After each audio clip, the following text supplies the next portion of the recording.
Chapter 8. The Judge Judges Justly. Genesis 18 to 19. We've been hearing a lot about God's promises, lots of promises, and all of these promises are good. But they aren't always good news, at least not for those who think God's ways are bad. You see, God doesn't just promise blessing for his friends. He also promises punishment for his enemies. That's an important part of the story if we want the biggest story to be God's story and not a story we invented and made just the way we like it. In the time of Abraham, there was a city called Sodom. It was a bad city with bad people who did bad things. They were angry and selfish and nasty and rude. And they did things with each other and to each other that God did not want them to do.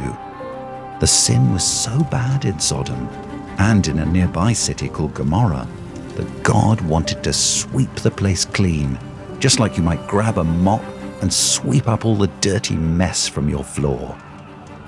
Abraham didn't want to see Sodom wiped out, so he prayed to God. "Dear God," he said, "you won't destroy the whole city if there are still some good people there, will you? You are the judge of all the earth, and I know you will do what is right." Which is true. God is a just judge, and he does only what is right. So God said, "If there are 50 good people in the city, I won't destroy it." God went so far as to say he'd spare the whole city for the sake of only 10 righteous people. But just when you thought Sodom and Gomorrah were safe, they kept on sinning. Big time. All the time. One day, 2 angels came to Sodom and met Lot, Abraham's nephew. Lot welcomed the men into his home and made them a meal. But the people of the city tried to kidnap Lot's guests and treat them very poorly. The angels told Lot and his family to get out of Sodom as soon as possible because a storm was coming. Not a tornado or a blizzard or a massive thunderstorm. It wasn't going to rain cats and dogs. It was going to rain sulfur and fire. Sodom was out of chances. So God swept up Sodom and Gomorrah.